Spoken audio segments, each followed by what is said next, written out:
जो आपस में पांचों मिलिट्री स्कूल के कैडेट्स एक दूसरे को भाई मानते हैं, एक पार्टीशन ने उन्हें एक दूसरे की जान का दुश्मन बना दिया था। उस टाइम पे पांचवा स्कूल झेलम में हुआ करता था, जो कि अब पाकिस्तान में है। तो आरआईएमसी के अलावा शायद इकलौता ऐसा स्कूल है जिसने दोनों देशों की सेनाओं में इतने ऑफिसर्स भेजे हैं। क्या आपको पता है मिलिट्री स्कूल कितने हैं? मतलब इतने दिन से हम इस चैनल पे जुड़े हुए हैं, आपको इतना तो पता ही होगा मिलिट्री स्कूल कितने हैं। 5, 6, 5 मिलिट्री स्कूल इंडिया में और एक पाकिस्तान में। और इसी पाकिस्तान के मिलिट्री स्कूल के बारे में हम आज बात करने वाले हैं। नमस्कार, सत श्री अकाल, आदाब। मैं हूं आशुतोष झा और आप देख रहे हैं नवगुरु टीवी। आरंभ है प्रचंड। महाभारत में एक कहानी बहुत फेमस है, जब कुंती ने कर्ण को यह बताया क्योंकि मैं ही वो विवश मां हूं कि वो भी उसका ही बेटा है और वो चाहती है कि वापस आ जाए। वो जो कुंती कर्ण संवाद है, उसमें कर्ण ने एक बहुत स्ट्रॉन्ग स्टेटमेंट दिया था कुंती को कि अगर आप मेरी माँ हैं और मैं जानता हूँ कि आप मेरी माँ हैं, तो मैं आपसे ये वादा करता हूँ कि कल का जो युद्ध होगा उसके बाद भी आपके 5 बेटे बचेंगे। कुछ ऐसा ही हमारे इस कहानी में भी है। आज़ादी से पहले 5 मिलिट्री स्कूल थे भारत में और आज़ादी के बाद भी 5 ही हैं। उस टाइम पे 5वां स्कूल झेलम में हुआ करता था, जो कि अब पाकिस्तान में है। और उसके बाद आज़ादी के बाद 1962 में जब मिलिट्री स्कूल धौलपुर बना तो हमें अपना 5वां स्कूल मिला। लेकिन क्या हम मिलिट्री कॉलेज झेलम की कहानी जानते हैं? तो आइए बात करते हैं पाकिस्तान के मिलिट्री स्कूल की। मिलिट्री कॉलेज झेलम यानी एमसीजे पाकिस्तान में अपनी तरह का सबसे पुराना सैन्य संस्थान है। ये एक अंग्रेजी मीडियम का स्कूल है जो 8वीं से 12वीं तक की क्लासेस रखता है।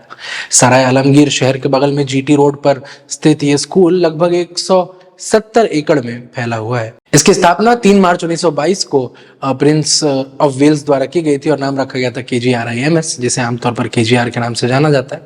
और उसके अलावा 1922 में ही जालंधर में भी, उसके बाद 1930 में अजमेर, 45 में बेलगाम और 46 में बेंगलोर में जो इसके सिस्टर इंस्टीट्यूशन है वो स्थापित किए गए। 15 सितंबर 1925 को ब्रिटिश भारतीय सेना इकाइयों के लिए ऑफिसर्स बनाने के लिए इसे ट्रेन किया गया और जो सेना में ऑलरेडी सेवारत थे सिपाही, उनके वार्ड्स को, उनके बेटों को ट्रेन करने के लिए बनाया गया था। द्वितीय विश्व युद्ध के दौरान स्कूल में संरचनात्मक सुधार हुए और 1943 में सेना के संभावित अधिकारियों के प्रशिक्षण के लिए इसे king George royal Indian military college के रूप में कॉलेज का दर्जा दिया गया। 1947 में पाकिस्तान के निर्माण के साथ इसका नाम बदलकर royal Pakistan military college Jhelum कर दिया गया और 1956 में यह अपना वर्तमान नाम मिलिट्री कॉलेज झेलम में बदल गया। इसने अपने कार्य क्षेत्र और सेवा दोनों में प्रगति वहीं से प्राप्त करना शुरू की। एक गुणवत्तापूर्ण पब्लिक स्कूल के रूप में इसे पुनर्गठित किया गया था और एकेडमिक उत्कृष्ट था और पर्सनालिटी डेवलपमेंट के साथ पाकिस्तान सैन्य अकादमी के लिए एक फीडर संस्था की भूमिका निभा रहा था। कॉलेज का मकसद था पाकिस्तानी सैन्य अकादमी में शामिल होने के लिए कैडेट्स को उनके अपेक्षित नेतृत्व गुणों को पोषित करने की दृष्टि से शारीरिक, मानसिक और नैतिक रूप से शिक्षित और तैयार करना। 1925 में स्कूल ने 2 हाउसेस के साथ अपनी शुरुआत की, रॉबर्ट्स हाउस और बर्डवुड हाउस। तीसरा सकीन हाउस 1928 में रेज किया गया था। शुरुआत में स्कूल ने कक्षा 8 तक काम किया और कक्षा 9 1930 में और 1931 में 12 तक ये स्कूल फैला। स्कूल के पहले बैच ने अक्टूबर 1930 में 5 साल का जो प्रशिक्षण है वो कंप्लीट किया। 1967 में रॉबर्ट्स हाउस का नाम बदल के शेरशाह हाउस कर दिया गया, जो 1989 तक एक जूनियर हाउस के रूप में काम करता था और फिलहाल वो जो बिल्डिंग है वो एक रेजिडेंशियल ब्लॉक के रूप में यूज की जाती है। 1958 में महमूद गजनवी, जो कि ओल्ड बर्डवुड था, और बाबर, जो ओल्ड सकीन था, ये नए नाम और अन्य हाउसेस भी इसमें जोड़े गए। वर्तमान में Mahmud Ghaznavi house, Babur house, Aurangzeb house, Tipu Sultan house, Jinnah house, Iqbal house और सर सैयद हाउस के नाम से 7 हाउसेस कॉलेज में हैं। 1991 में कैडेट्स की संख्या 320 से बढ़ाकर 500 कर दी गई थी और प्रेजेंट में यह 20x5 यानी हर बैच में 20 डे स्कॉलर्स के साथ टोटल 600 है। 1925 से 38 के बीच में कॉलेज का कोई आदर्श वाक्य यानी मोटो नहीं था। उसके बाद 1938 में स्कूल ने लैटिन फ्रेज वर्च्यू नॉन वर्बिस को अपना आदर्श वाक्य अपनाया, जिसका मतलब था वर्च्यू नॉट जस्ट वर्ड्स।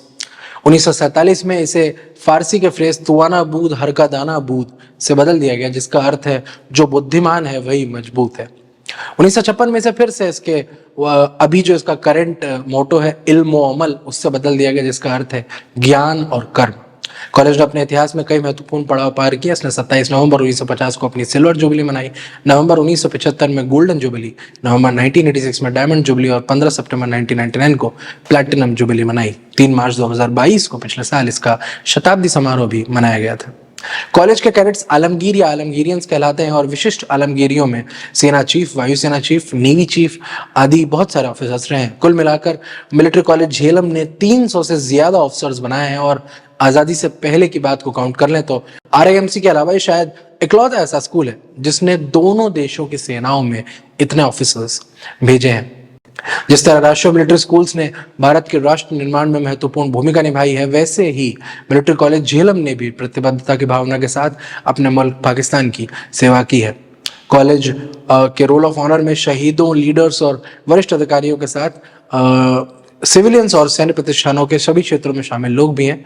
और पिछले साल तक कॉलेज के पास एक निशाने हैदर, 4 मिलिट्री क्रॉस और 10 सितारा, ज़ुर्रत तमगा शुआ, इम्तियाजी असनद आदि पाकिस्तान के बड़े बड़े अवार्ड्स शामिल हैं। इसके अलावा कॉलेज के 43 पूर्व छात्र जंग में शहीद भी हुए हैं और मैं ये सोचकर दुखी हूँ कि ऐन मुमकिन है कि इनमें से कुछ मिलिट्री स्कूल के कैडेट्स द्वारा ही मृत्यु को प्राप्त होंगे। एक पार्टीशन ने सिस्टर इंस्टीट्यूशन के कैडेट्स को, जो आपस में पांचों मिलिट्री स्कूल के कैडेट्स एक दूसरे को भाई मानते हैं, एक पार्टीशन ने उन्हें एक दूसरे की जान का दुश्मन बना दिया था। तो खैर, यह कहानी पाकिस्तान के मिलिट्री स्कूल की।